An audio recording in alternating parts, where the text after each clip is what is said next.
Now, God's wisdom is more precious than the wealth of this world. It is more precious than the wealth of this world. Proverbs 3:13 through 18 says, "How blessed is the man who finds wisdom, and the man who gains understanding." And here he personifies it as a woman. He says, "For her profit is better than the profit of silver, and her gain better than fine gold. She is more precious than jewels, and nothing you desire compares with her. Long life is in her right hand, and in her left hand are riches and honor. Her ways are pleasant ways, and all her paths are peace. She is a tree of life to those who take hold of her, and happy are all who hold her fast." Proverbs 8:11 says, "For wisdom is better than jewels, and all desirable things cannot compare with her." Proverbs 8:19 says, "My fruit is better than gold, even pure gold, and my yield better than the choicest silver." And Proverbs 16:16 says, "How much better it is to get wisdom than gold, and to get understanding is to be chosen above silver." So his wisdom is more precious than the wealth of this world, and it is available to those who seek it. It is available to those who seek it.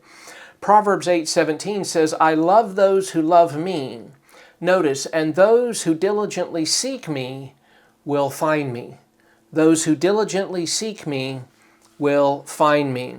And then James 1:5 says, "But if any of you lacks wisdom, let him ask of God, who gives to all generously and without reproach, and it will be given to him."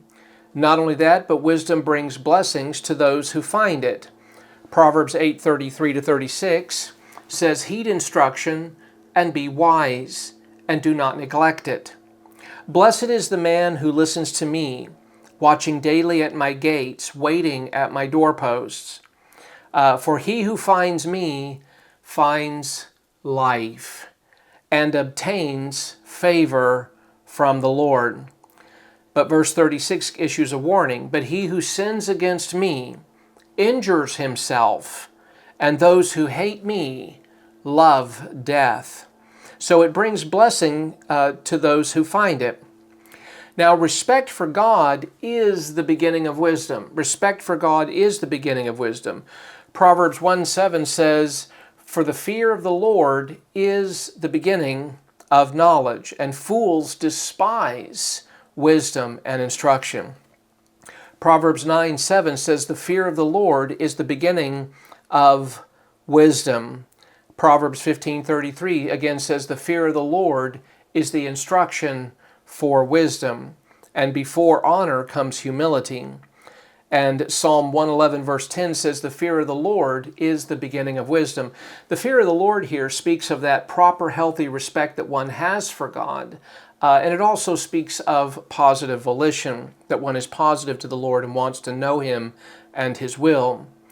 Now, those who possess wisdom will be able to share it with others. And that's interesting as well, because once we come to possess this wisdom from God, we can then communicate it to others. Proverbs 10:11 says, "The mouth of the righteous is a fountain of life." The mouth of the righteous is a fountain of life. Proverbs 10:31 says, "The mouth of the righteous flows with wisdom."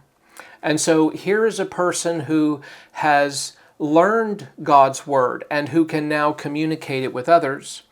Proverbs 13:14 says, "The teaching of the wise is a fountain of life." But notice here it is the teaching of the wise, so it can be communicated to others. Proverbs 15:2 says, "The tongue of the wise makes knowledge acceptable." Proverbs 15:7 says, "The lips of the wise spread knowledge." Ecclesiastes 10:2 says, "Words from the mouth of a wise man are gracious." That is, that there is an attractive quality, a beauty, as it were, about the wisdom that he communicates. And not only that, but those who possess wisdom will build good friendships. They will build good friendships.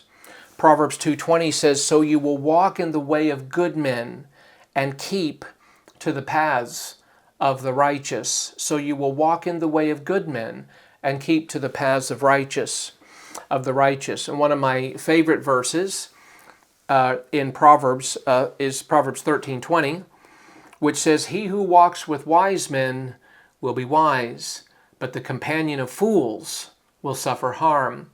And this is very important for us to understand because relationships matter. They certainly mattered to David. They certainly mattered to Solomon, whose many wives turned his heart away from the Lord.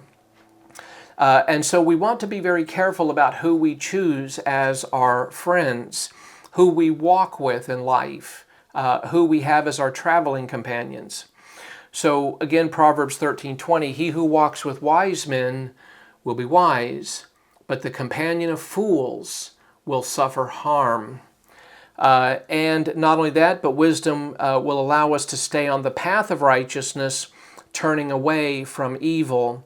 Proverbs 14:16 says, "A wise man is cautious and turns away from evil." He knows to avoid evil, but he's cautious and turns away from evil. Proverbs 22:3 says, "The prudent sees the evil and hides himself, but the naive go on and are punished for it."